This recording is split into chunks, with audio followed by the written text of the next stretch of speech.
Our next presenter is Dr. Samira Rguibi. She is a professor of English and the chair of the Department of English at Hassan II University. In Casablanca, the Faculty of Letters bin Imsik. Dr. Rguibi's main interests are linguistics, language variation, and Moroccan and American cultures. Her pedagogic activities vary from teaching and supervising either undergraduates or graduate students' research projects to coordinating and designing programs. Dr. Rguibi's participated in designing an American Studies program at the bin Imsik Department of English, which we've talked about a little bit today, which was accredited by the Moroccan Ministry of Education in 2003. She was a founding member of the Moroccan American Studies Association, a national organization hosted in Hassan II University of Casablanca. She is a faculty member in Moroccan American Master Program and an active researcher in Moroccan American Studies Lab, based at the Faculty of Letters in Hassan II. She received a British Council grant to visit Manchester University and Salford University in 1988 to conduct library work. Part of her PhD research on Moroccan Arabic phonology was also undertaken in the framework of Joint Supervision Program under a grant by the Moroccan American Commission of Educational and Cultural Exchange, a wonderful organization in Morocco. An important feature of some of Dr. Rguibi's publications is that they address issues closely related to Moroccan regional phonological variation and Moroccan cultural issues. In general, she has always tried to bring in the state of the art in different areas and put forward recommendations and new ideas. We're very pleased to have you with us, Dr. Rguibi. Her presentation is entitled Moroccan Arabic Segmental Variation. Thank you. Thank you, Amanda. Okay, that's it from me. I think I'm moving so that everybody can see me and I can see my presentation myself. So, good afternoon, everybody. So, as Amanda just said, the title of my presentation is Moroccan Arabic Segmental Variation. And let me give you a general outline about my presentation. So, number one, why this study? Why doing such a study?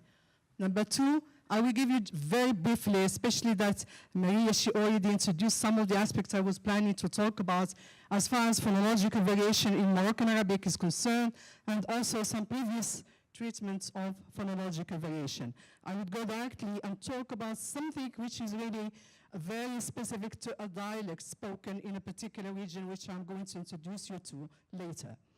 And this is about some Moroccan Arabic segmental variation. So starting with the particular feature, which is what we may call in literature sparentization or lenition. And then I would move and talk to you about some variable processes in Moroccan Arabic. But then I would try to give you somehow how we can treat such a complex issue in the phonology of Moroccan Arabic. Then I would end up with a general conclusion. Sorry. So why this study? Actually, my colleague have been talking about the complexity of language scene in Morocco. Actually, the linguistic scene in Morocco is really very, very complex. Morocco is a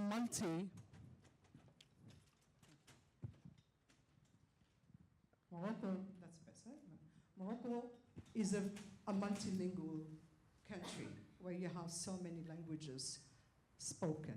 All right, so I wouldn't give you lots of information about that, but let me tell you that it's really very complex. And then more than that, it's very little systematic work has been done in Moroccan Arabic as far as the study of dialects, and more particularly, let alone the phonological aspects of it. Now, phonological variation has remained, as I think you know, the nearly exclusive domain of sociolinguistics, with theoretical linguistics paying little to this side of sound change. So these are the basic reasons why that pushed me actually to do such a type of study. So let me give you just a very general and brief background so that you understand later what I'm going to talk about. So as I said, the linguistic scene in Morocco has always been very complex. So before the coming of Islam and even Arabic to the country, as you said, there have been very different varieties of Amazigh, which is sometimes referred to in literature as Berber. So Berber is the most ancient language that is used in Morocco, and it is regarded as a mother language that holds other varieties. And namely, you have Terifit in the northeast, more particularly in Rif Mountains. Tamazight mainly spoken in Atlas Mountains and Tashlihit, generally in the southwest of Morocco. Now, with the coming of Arabic, that's in the 8th century, the situation becomes even more complex because we are no more dealing only with Amazigh, but another language. So as in all Arab countries, there are actually two varieties of Arabic in Morocco. You have the classical Arabic and the Moroccan Arabic. So the two varieties of Arabic can be said to stand in a diglossic relation, Ferguson 1959, that these two varieties of the same language existing side by side, each enjoying a particular status and fulfilling different sociolinguistic functions and degrees of prestige. So the idea here is that, in fact, there are huge, huge differences between these two varieties of the same language, the one which is written and the one which is used in everyday speech.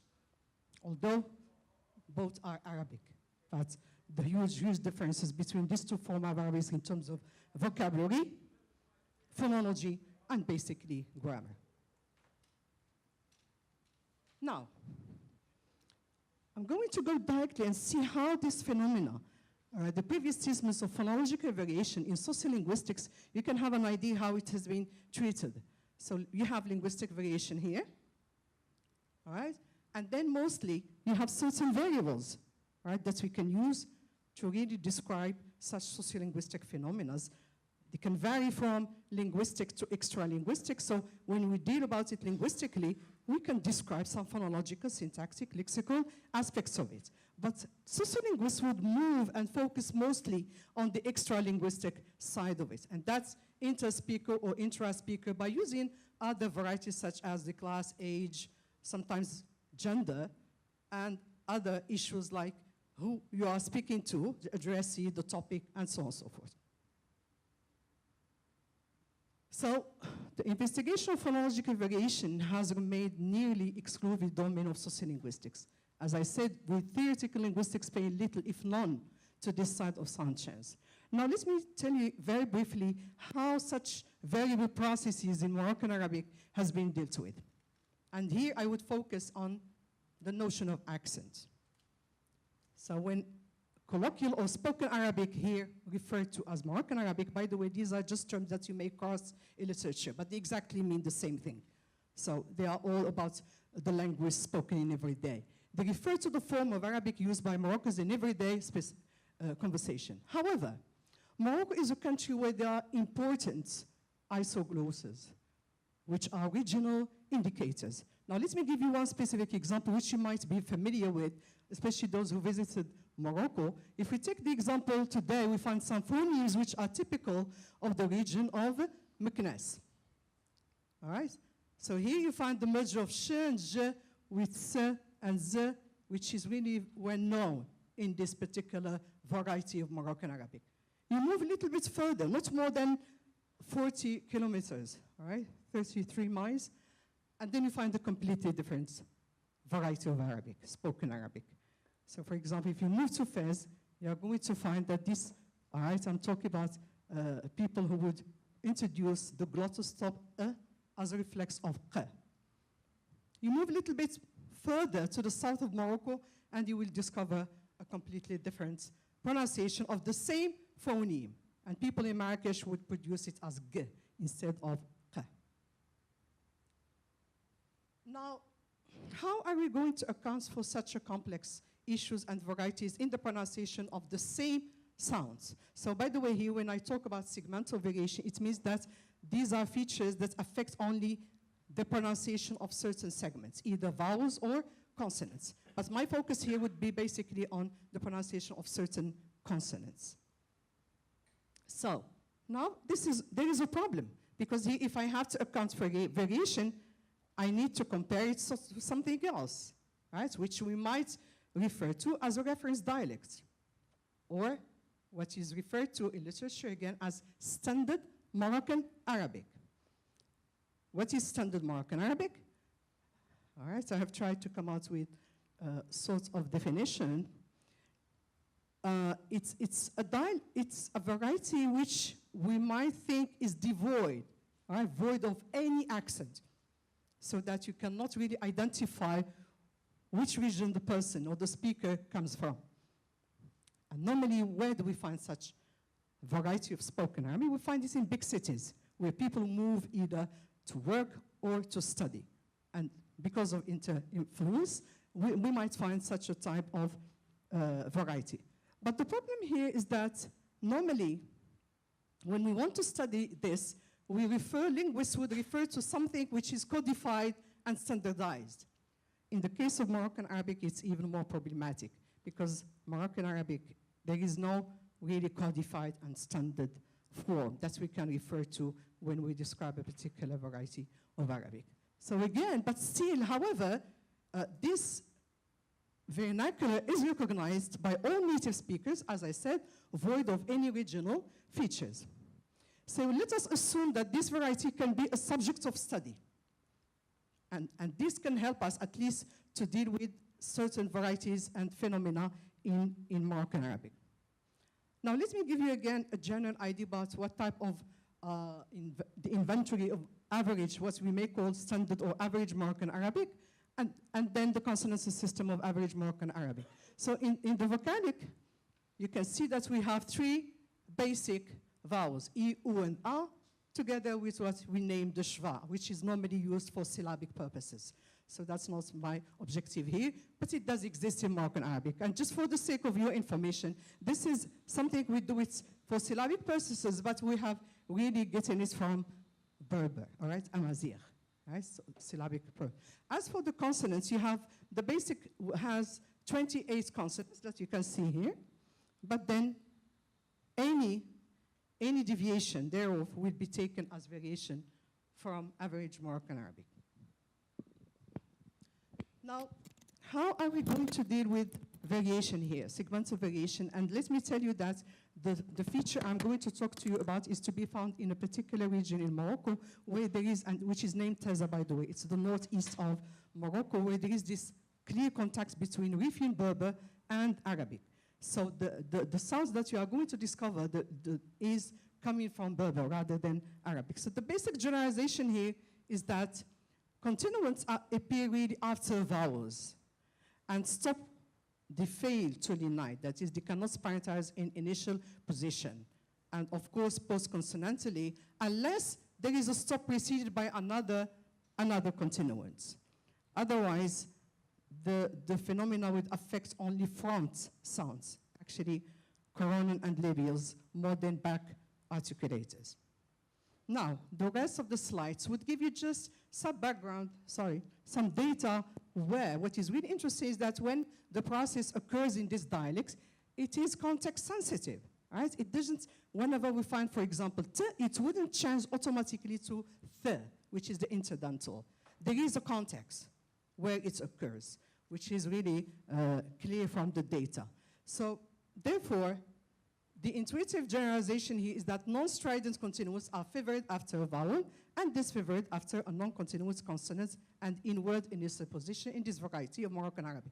However, in standard Arabic, nothing would happen. We wouldn't have such a change in the pronunciation of such sounds. Now, how are we then going to deal with these variables? All right? Here, at least, we are talking about two different varieties of the same language. All right, the region I studied and the average, or what we may call standard Moroccan Arabic. Here I am assuming a theory which is basically not rule-based, right? Because generally we use certain rules to show the change. Here this is a theory which is based on constraints. And this theory is optimality theory, which is proposed in Prince and Smolinski and McCarthy. And here I construct, what is really interesting here is that I construct a grammar which predicts in which context this segmental variation may or may not occur. And I agree that optimality theory provides us with really more appropriate, more explanatory mechanism to explain how variation operates in this language. Now, let me very briefly, all right, I don't want to go and explain to you lots of details about the theory, but here you can notice that we have A and B. So in A, you have what we call, this is not working here, fate category, and this is, you can see that the input doesn't change. That is, there is no change in the system. And then you have mark category. Here we have the phenomena of lenition, which operates in a particular context. Now let me show you how we can deal with that. If you go ahead and see how it works, by the way, the following tableaus in 1 and 2 in the next slide, where you have this, where you have the symbol, it just stands for domination, and the star stands for violation, and this stands for fatal violation. So imagine there is a grammar number 1 where you have constraints A, B, and C.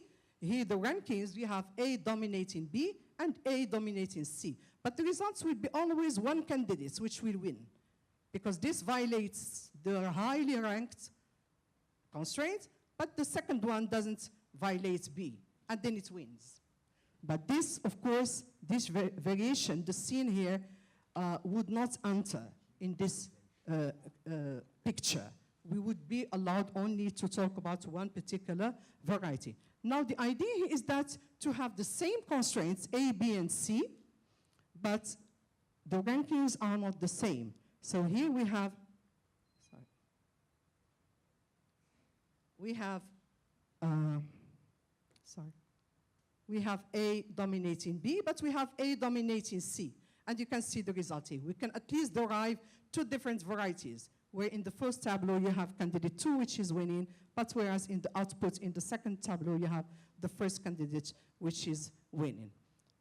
However, in the standard Moroccan Arabic, nothing would happen. So let me very briefly give you what type of constraints we can use to describe such a phenomena in these dialects. You have 3 constraints. Lenition, and this is when a segment stops are prohibited. You have stridents, and that's non-strident fricatives are prohibited. And then the last one would be identity. This is where nothing would happen, all right? We wouldn't change the feature. And then you can see the result in this tableau, where you have one candidate, one win, which is A, all right? But the others, if you form, you can see that B and C and D, they cannot win because they violate the highly ranked lenition. Whereas this one, it wins because it's not violating len. Now, what is important here is that we can imagine one unique grammar, all right, where you don't have to order lenition, and you have 2 different varieties where you have same different constraints, but where len and stridents are unranked. So in this case, we end up to have really a possibility to deal with both varieties. So in this presentation, we have shown that this theory combined with partial ranking theory permits one to model invariant and variable phenomena in the same framework. And under our analysis here, both categorical phenomena and variable phenomena could be really dealt with in the same grammar from constraint interaction within one and the same grammar. So for more information, I'm sorry I cannot go into the details. You have my contacts, as I can share with you my PowerPoint presentation as well as the paper which is meant for publication. Thank you very much.